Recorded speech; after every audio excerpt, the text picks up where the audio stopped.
Welcome to the fourth lecture. आपका fourth lecture में बहुत बहुत स्वागत है। तो चलिए देखते हैं हमारा इसका टॉपिक क्या है। How not to lose money in stock market. Stock market में पैसा कैसे नहीं गंवाते। पैसा कमाने से ज़्यादा ज़रूरी है पैसा बचाना। आपको 2 वीडियो पहले भी बता चुका हूँ, बट इसमें बताऊँगा कैसे हम पैसा अपना बचाएं। सबसे पहले डाइवर्सिफिकेशन। अब डाइवर्सिफिकेशन कैसे होती है। सपोज करो आपके पास है, आपका जो कैपिटल है वो है 1,00,000 रुपए का। आपके पास 1,00,000 रुपए है। आपने क्या किया, 2 कंपनी में सिर्फ निवेश किया, 50-50 हज़ार रुपये। आपके पास 1,00,000 का कैपिटल है, आपने 2 कंपनीज में निवेश किया, 50-50 हज़ार रुपये डाल दिए, या फिर आपने एक ही कंपनी में 1,00,000 रुपये डाल दिया। तो इसका अब इम्पैक्ट क्या पड़ेगा। अगर तो दोनों कंपनी अच्छा परफॉर्म करेंगी तो आपको रिटर्न अच्छा आता रहेगा, बट अगर कंपनीज कुछ टाइम के लिए अच्छा परफॉर्म ना करे या कुछ टाइम के लिए थोड़ा उसका जो शेयर प्राइस है वो नीचे आता रहे, इसका मतलब आपका कैपिटल जो कैपिटल होगा वो भी नीचे आएगा। मतलब आपको कम डाइवर्सिफाई नहीं करना है। तो अब क्या ज़्यादा डाइवर्सिफाई करना है, उसकी भी एग्जांपल लेकर के देखते हैं। 1,00,000 रुपए का आपका कैपिटल है, आपने 5-5 हज़ार हर स्टॉक में लगा दिया। अब 1,00,000 रुपए कैपिटल है, 5,000 हर कंपनी में लगा दिया, तो टोटल कितनी कंपनी में आपका पैसा लगा, 20 कंपनी में। This divided by this, 20 company में आपका टोटल पैसा लगा। अब आप सोचो कि अगर एक कंपनी 2 गुना भी हो गई तो वो 5,000 आपका कितना बन जाएगा, 10,000। मतलब 1,00,000 रुपये जो आपका कैपिटल था वो 1,05,000 हो जाएगा। बट बाकी कंपनीज कुछ बढ़ेंगी कुछ घटेंगी, ऐसा चलता रहेगा। बट अगर आपकी एक कंपनी कोई बहुत ज़्यादा अच्छी है और वो बहुत बढ़ गई है, तो जो आपने पैसा तो कम ही लगाया है तो आपको रिटर्न भी कम ही मिलेगा। बट इसमें ये चीज़ भी अच्छी है कि जो लॉस होगा वो भी बहुत कम होगा। बट हमें तो स्टॉक मार्केट में पैसा कमाना है ना, गंवाना नहीं है, ये तो मैं मानता हूँ, बट कमाने आए हैं हम। गंवाना हम एक साइड पे रख देते हैं। हमने स्टॉक मार्केट में पैसा कमाना है। कैसे कमाएंगे, मॉडरेट डाइवर्सिफाई करके, मतलब एक लिमिटेड हम अपना पोर्टफोलियो को डाइवर्सिफाई करेंगे। अब उसकी भी एक एग्जांपल लेकर के देखते हैं।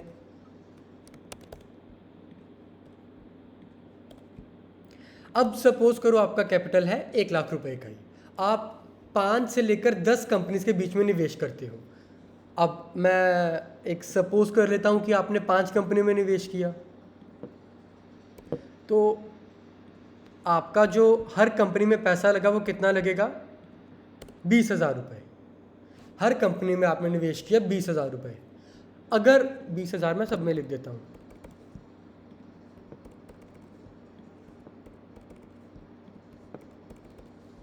अब ये 5 कंपनीज है, 1 2 3 4 5। अब इसमें भी, अब वो तो हमें पता है स्टॉक मार्केट है, कुछ बढ़ेगा या कुछ घटेगा। बट अगर जो ये 20,000 रुपये है ये 2 गुना या 3 गुना भी हो जाता है, अगर हम लॉन्ग टर्म परस्पेक्टस लेकर चलते हैं, तो एक कंपनी पोटेंशियल रखती है अगर अच्छी हो तो 10 गुना होने का। 3-4 साल में 10 गुना कंपनी हो सकती है। 20,000 का आपका बन गया 2,00,000 रुपये। मतलब आपका जो 20,000 था वो अगर आपने 3-4 साल वेट की तो वो 2,00,000 रुपये बन सकता है। अब जो ये 20,000 है ये हम एज्यूम कर लेते हैं ये 50,000 बन गया, इसका 10,000 रुपये रह गया। जो ये 20,000 था इसका 30,000 बन गया, और जो ये 20,000 था इसका हम मान लेते हैं ये 20,000 ही रह गया। अब टोटल हम चेक करेंगे, this plus this plus this plus this plus and this, तो टोटल हमारा कितना बन गया, 3,10,000 रुपये। मतलब हम 3,10,000 रुपये कमा चुके हैं। तो हमें 5 से लेकर 10 कंपनी के बीच में ही इन्वेस्ट करना चाहिए। हम अपने पोर्टफोलियो को ज़्यादा डाइवर्सिफाई भी नहीं कर सकते और कम डाइवर्सिफाई भी नहीं कर सकते। हम एक मॉडरेट डाइवर्सिफाई कर सकते हैं जिससे कि पैसा बनता रहे, अगर रिटर्न आए तो अच्छी खासी रिटर्न हमें मिल जाए। ऐसा ना हो शेयर 10 गुना बढ़ गया, हमने 5,000 लगाया था और 5,000 का हमारा मैक्सिमम कितना बना 50,000, बट इनिशियल कैपिटल हमारा कितना था 1 लाख रुपये। तो ये मॉडरेट रिस्क है अगर हम 5 से 10 कंपनीज लेकर चलते हैं। मैं सभी को यही रिकमेंड करता हूँ कि आप एकदम कम कंपनीज भी ना चूज़ करो, एक ज़्यादा कंपनीज भी ना चूज़ करो, ठीक है। हम 5 से 10 कंपनीज के बीच में ही अपना पोर्टफोलियो डाइवर्सिफाई करेंगे।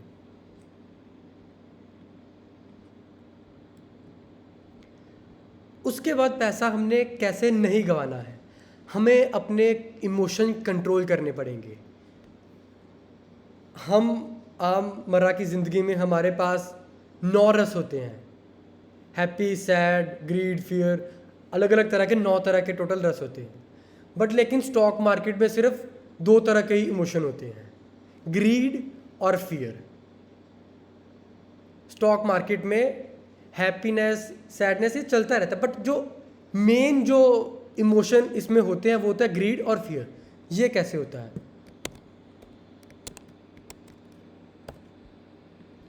अब सपोज करो आपने एक कंपनी में निवेश किया, ABC लिमिटेड में, उसमें आपने लगाए, वो 100 रुपये का था, सपोज करो वो 100 रुपये का था। अब वो 6 महीने बाद 100 वाला हो गया 125 में, ठीक है। आपने 100 रुपये पे निवेश किया, 100 वाला हो गया 125 का। अब आपके मन में क्या आएगा?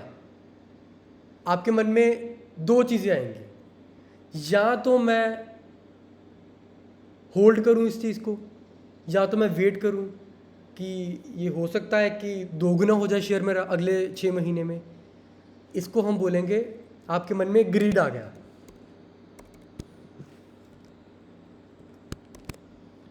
आपके मन में लालच आ गया कि ये शेयर मेरा 2 गुना हो सकता है, क्योंकि 6 महीने में अच्छा परफॉर्म किया तो हो सकता है अगले 6 महीने में भी अच्छा परफॉर्म कर दे। आपकी लालच थोड़ी ज़्यादा बढ़ गई।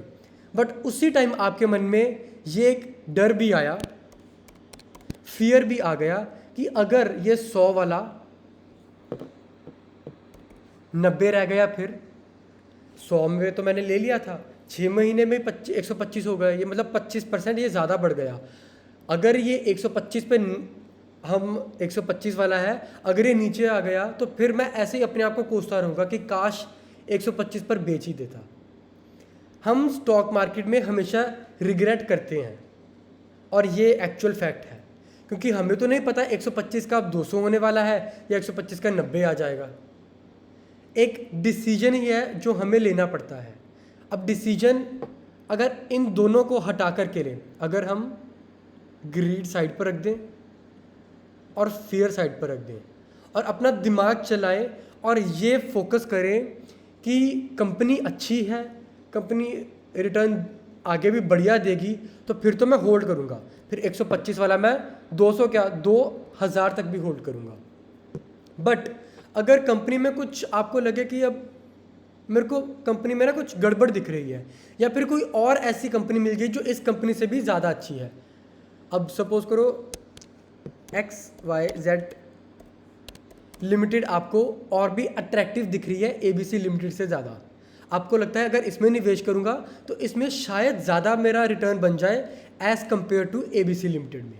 ये तो एक रीज़न हो सकता है। दूसरा रीज़न हो सकता है कि मेरे को कंपनी कोई अच्छी मिल नहीं रही और ये कंपनी भी अच्छी है, इसको मैं होल्ड करूँ।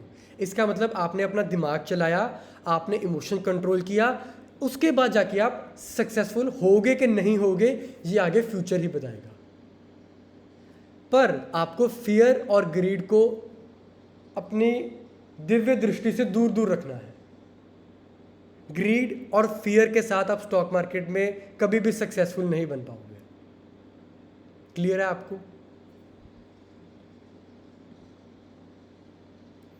फिर आता है कॉम्प्लिकेटिंग इन्वेस्टमेंट। लोग क्या करते हैं, इन्वेस्टमेंट को ना बहुत कॉम्प्लिकेट कर देते हैं। मतलब मुझे ऐसा लगता है कि अगर हमें एक कंपनी अच्छी मिल गई, उसमें निवेश कर सकते हैं, या फिर हम म्यूचुअल फंड में पैसा लगा सकते हैं। अब मैं आपको एक एग्जांपल देता हूँ इसकी भी। एक रिसेंटली मेरे को आदमी ने कहा कि सर मैंने 10 म्यूचुअल फंड में पैसा लगाया है,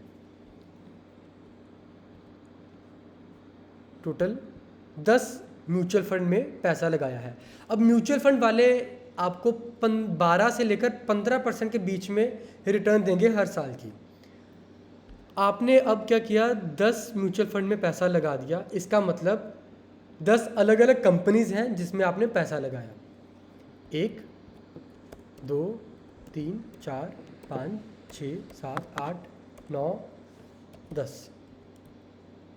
आपको लगता है कि ये अलग अलग लोग मेरे को रिटर्न निकाल करके देंगे, ठीक है। अब ये कंपनी ना बड़ा सेफ साइड खेलते हैं। ये आपका पैसा डूबने तो नहीं दे सकते, ऐसा तो नहीं कर सकते कि आपका पैसा ज़ीरो कर दें या फिर कम रिटर्न माइनस में चली जाए। ये आपका पैसा बड़ा सिक्योर रखेंगे। अब पैसा सिक्योर रखने के लिए क्या ये करेंगे, वो कंपनी चूज़ करेंगे जो बहुत बड़ी कंपनीज हो, जिनके डूबने के चांसेस बहुत कम हो। अब मैं अगर एग्जांपल लेके चलूँ तो TCS की, टाटा कंज्यूमर प्रोडक्ट भी है, TCS ले लो, टाटा कंज्यूमर प्रोडक्ट ले लो, रिलायंस ले लो, मतलब ये बड़ी बड़ी कंपनीज पे पैसा लगा दो, इनके डूबने के चांस कम बहुत बहुत कम रहते हैं। अब ये पैसा उन कंपनीज पे लगाते हैं। अब आप एक चीज़ देखो,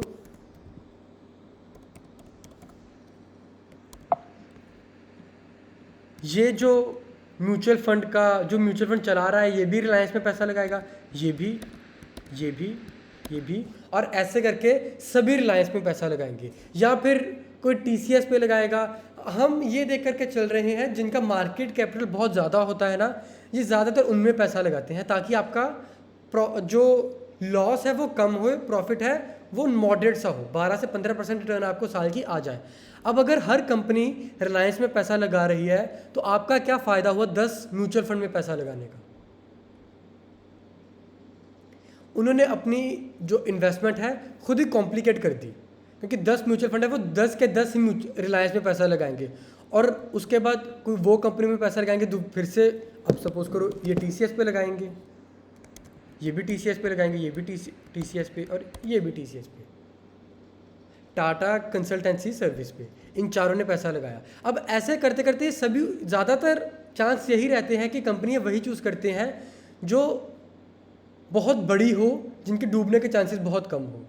मतलब हमको इतना कॉम्प्लिकेट भी नहीं करना अपनी इन्वेस्टमेंट को, हमें इन्वेस्टमेंट को बिल्कुल सिंपल वे में लेकर के चलना है।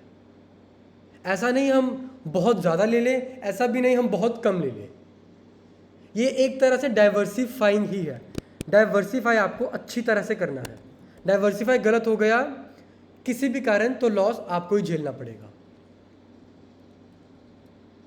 ये सबसे बड़ा की फैक्टर है। इसको लाइन को अपनी घर की दीवारों पे लिख लो, अपने हाथ पर इनका स्टिकर बना लो या कुछ भी कर लो। Never ever buy on margins और लिवरेज। बहुत से आपको लोग मिलेंगे जो कहेंगे कि आप मार्जिन्स पे नहीं खेलते, लिवरेज पे नहीं खेलते, इस पे खेलो, आपका पैसा जल्दी बनेगा। क्विक रिच फॉर्मूला, 21 दिन में पैसा डबल। हमें उस गांव का रास्ता भी नहीं पूछना जिस गांव हमें नहीं जाना। मार्जिन और लिवरेज अब कैसे काम करते हैं। आपके पास 1 लाख रुपए का कैपिटल है, उस पे आपने सपोज करो एक महीने में 10% कमा लिया, आपका बन गया 1,10,000।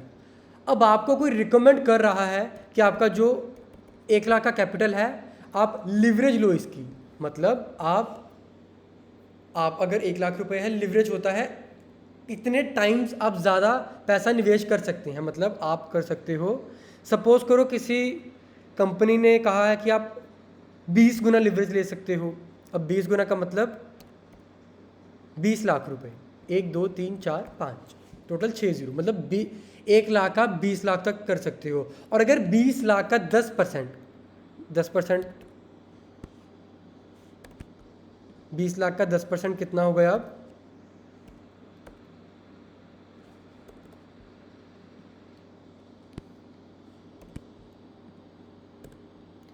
2 लाख रुपए। मतलब आपने 1 लाख रुपए का 10% निकाला तो आप 1,10,000 बने। अगर आप 1 लाख रुपए का लिवरेज पे खेलो 20 लाख बन जाएंगे, वो 20 लाख का 10% निकालो तो 2 लाख रुपए।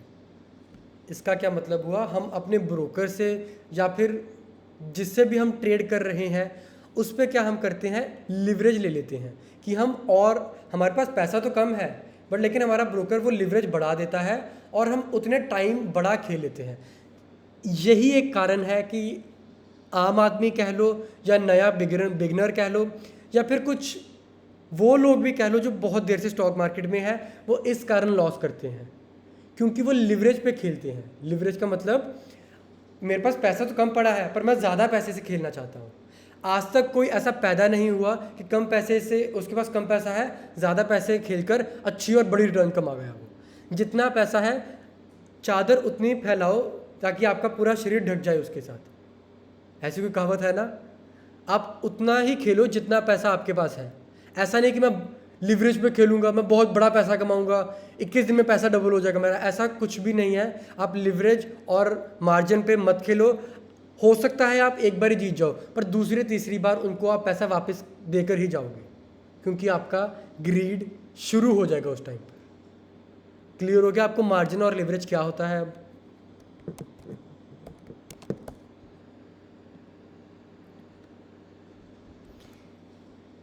सबसे बड़ी मेंटालिटी लोगों की क्या है, अपना लॉस को होल्ड करते हैं, प्रॉफिट को बुक कर लेते हैं जल्दी।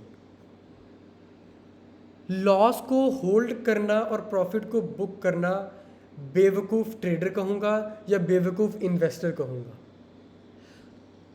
एक पीटर लिंच की लाइन है, सपोज करो आप एक गार्डन में गए हो, एक बगीचे में गए हो, आप क्या कर रहे हो, दो बड़े खूबसूरत फूल लगे हैं, ठीक है। एक फूल नहीं लगा, एक फूल लगा है, सपोज करो एक फूल लगा है, एक फूल नहीं लगा। आप फूल को काट रहे हो और जो एक पतली सी डंडी है ना, किसी और ने वो काट लिया फूल और उसकी जो पतली सी डंडी है आप उसको पानी दे रहे हो। जो फूल है उसको नहीं पानी दे रहे, आप जो डंडी है उसको पानी बार बार दे ही जा रहे हो कि ये मेरा, और मेरे को ये मेरा बड़ा फूल ये फिर से दे देगा। इसका क्या मतलब हुआ, जो बढ़िया फूल है, जो प्रॉफिट है, उसको तो हमने काट लिया, उसको तो हम घर ले गए, पर जो बेकार जो डंडी से लगी हुई है हम उसको पानी भर रहे हैं, लॉस पे और पैसा लगा रहे हैं और पैसा लगा रहे हैं और पैसा लगा रहे हैं। उसके ऊपर फूल उग सकता है वापस से? प्रैक्टिकली सोचो, नहीं ना। तो क्यों हम बार बार उसके ऊपर पानी दे ही जा रहे हैं? हम पूरा जो है पानी उस पर दे रहे हैं जो बिल्कुल भी प्रॉफिट के चांस नहीं है। जो प्रॉफिट के चांस है उसको हम काट करके घर ले आए, बट अगर हम उसको और पानी देते तो हो सकता है वो बहुत खूबसूरत फूल बन जाता बड़े होकर के। हमने अभी एग्जांपल ली, आयशर मोटर की ली, बजाज फाइनेंस की ली, हमने प्रॉफिट जल्दी बुक कर लिया। जो लॉस है उसको आम साइकोलॉजी है हर आदमी की कि वो होल्ड करता है।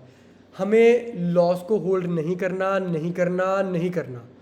प्रॉफिट को जल्दी बुक गलती से भी नहीं करना। प्रॉफिट जब तक चलता है चलने दो। अगर कंपनी में कुछ आपको गलत चीज़ लग रही है तो तब आप प्रॉफिट बुक कर लो, या कोई दूसरी कंपनी ज़्यादा अट्रैक्टिव दिख रही है तो आप प्रॉफिट बुक कर सकते हो और उसमें पैसा लगा सकते हो।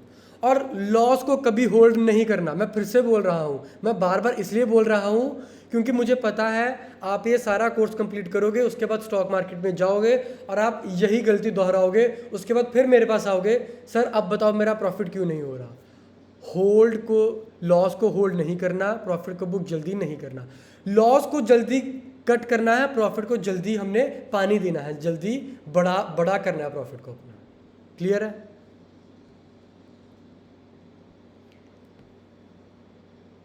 ये तो बहुत अच्छा पॉइंट आ गया, ब्लाइंडली फॉलो क्राउड।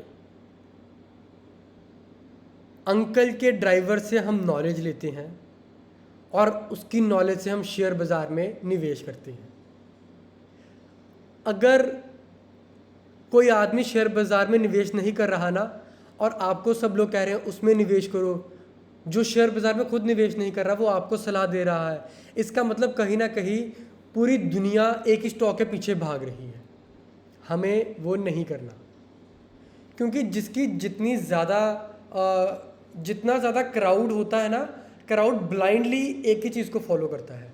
हमें क्या करना है, क्राउड से बस अलग होना है। जो क्राउड करता है उसको करने दो, हम बस क्राउड से हल्का सा अलग होके सोचते हैं कि हमें क्या करना है। अगर तो क्राउड को हम अंधाधुंध फॉलो कर रहे हैं तो ठीक है, वो कुएं में गिरेंगे तो आप भी कुएं में गिरोगे। बट अगर आप क्राउड को फॉलो नहीं कर रहे, आप साइड पे खड़े होकर देख रहे हो कि वो सब लोग कुएं में गिर रहे हैं, तो आप बुद्धिमान होगे, आप उसको फॉलो नहीं कर रहे, आप देख रहे हो इन बेवकूफ़ों को कि वो जो फॉलो कर रहे हैं क्राउड को। Never follow blindly crowd, never blindly follow the crowd. Crowd को फॉलो मत करो। ओके, ये लास्ट पॉइंट है हमारे टॉपिक का। लास्ट मैंने पॉइंट इसको इसलिए दिया है क्योंकि ये बहुत इंटरेस्टिंग है और आपको शायद इसमें मज़ा भी आए और एक नई सी चीज़ आपको सीखने में मिलेगी। Ignoring fees. कुछ लोग क्या करते हैं, आपको एक मैं बहुत अच्छी एग्जांपल देता हूँ जिससे आपको ये कॉन्सेप्ट बहुत अच्छी तरह से क्लियर हो जाएगा।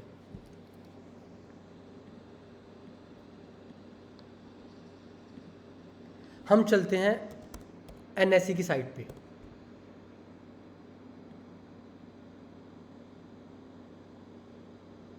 हमने अब एक स्टॉक को सर्च किया, टीसीएस करते हैं हम।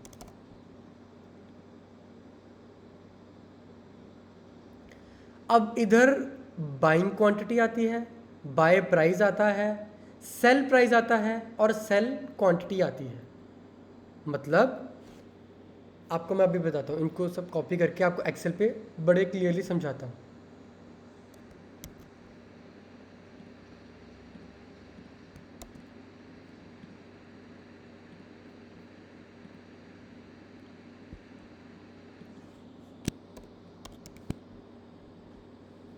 टीसीएस का भी भाव चल कितना रहा है, 3380.80,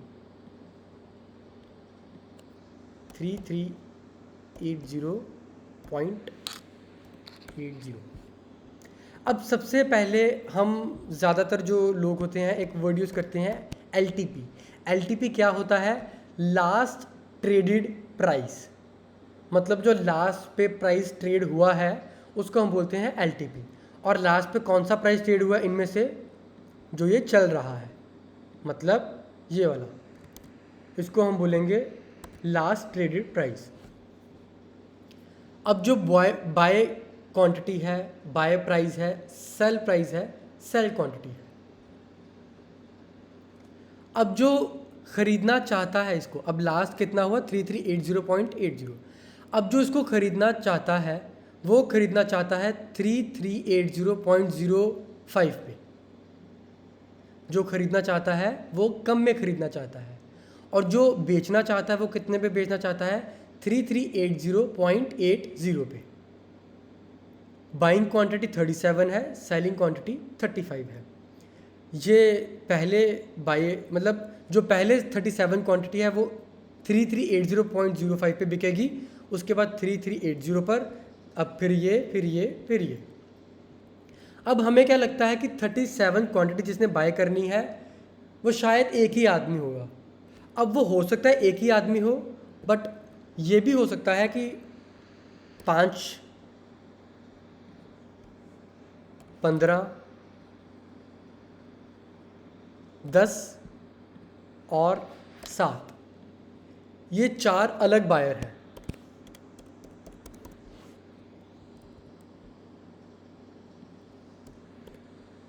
ये 4 अलग बायर हैं। अभी हम इन सबको प्लस करते हैं।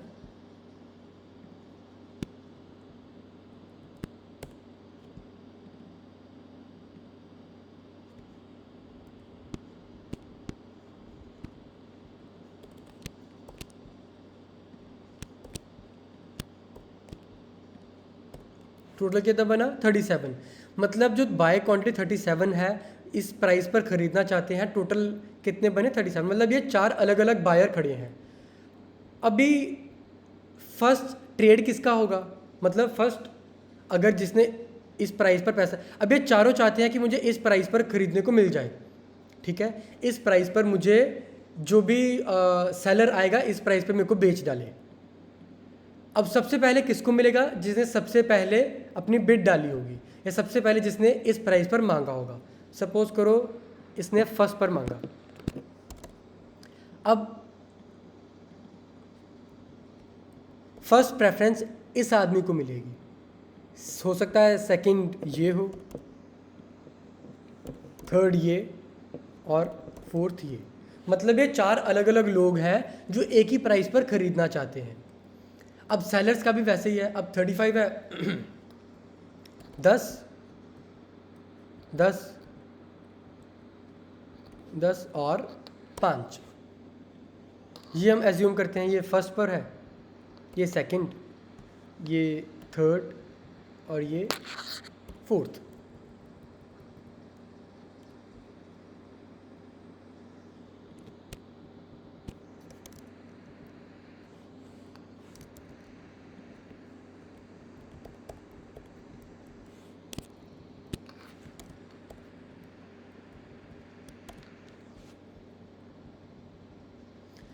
अब अगर हम इन सब का टोटल करेंगे तो 35 बन जाएगा।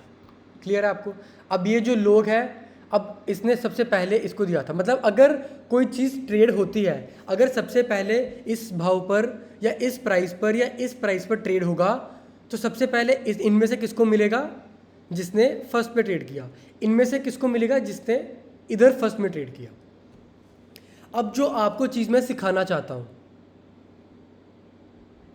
इस चीज़ को अपनी नोटबुक जो आप यूज़ कर रहे हो उस पर लिख लो, गोल्डन रूल लिख लो, जो मैं आपको अब बताने जा रहा हूँ। इसको गोल्डन वर्ड्स कहते हैं। इस चीज़ को आप याद रखना, इस चीज़ को आप कभी भूलना मत। आपने अब कितने पे बाय किया? 3380.05। अब सेलर कितने पे खड़ा है? 3380.80। आप चाहते हो इस प्राइस पे आपको मिल जाए और सेलर चाहता है मेरा इस प्राइस पे बिक जाए। आप गलती से भी इस प्राइस पर आके बाय मत करना अगर आप बायर हो। अगर आप सेलर हो, गलती से भी इस प्राइस पर आके सेल मत करना। अब मेरा गोल्डन वर्ड्स जो है, never buy on sellers price and never sell on buyers price.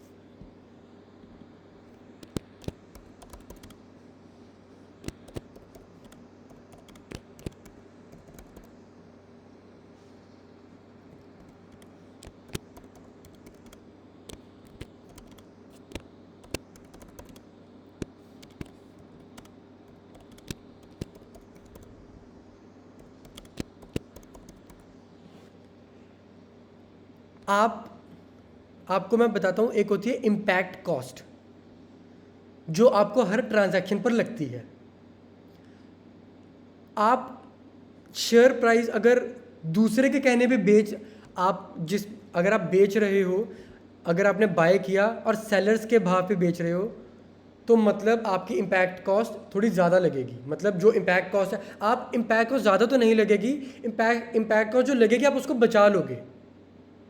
जो आपकी इम्पैक्ट कॉस्ट लगती है, अब वो 0.1% हो सकती है, या अगर हम चेक करें इसकी आई थिंक ऑलमोस्ट अराउंड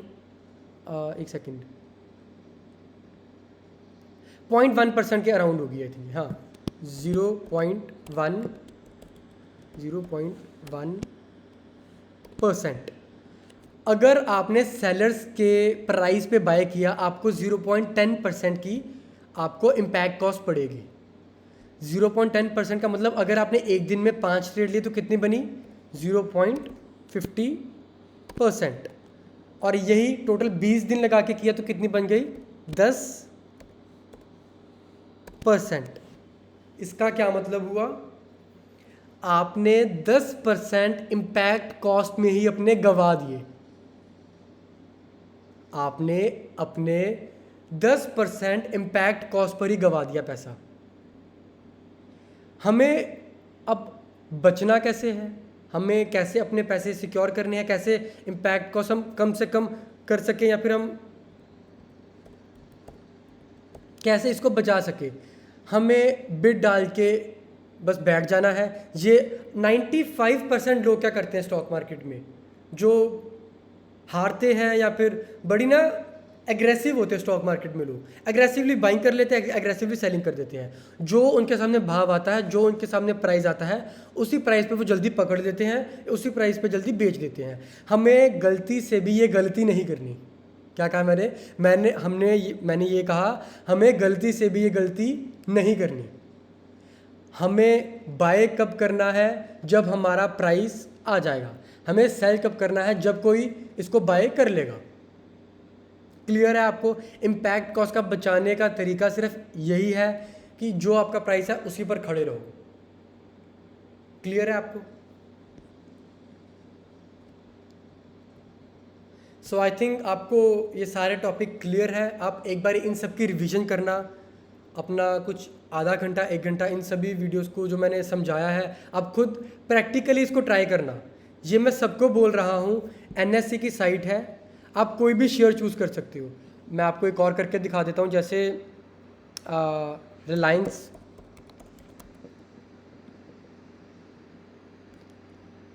अब 2108.40 चल रहा है, 2108.10 पे बाय प्राइस है, 2108.40 पे सेल प्राइस है। आपको ये सब चेक करना है, buy price, sell price, buy quantity, sell quantity, ये कैसे वर्क करती है, कैसे काम करती है। जितनी आप प्रैक्टिकली खुद चेक करोगे, उतना ही आप अच्छी तरह इन टॉपिक को समझ पाओगे। Okay, thank you everyone. I will meet you in the next module. Bye bye.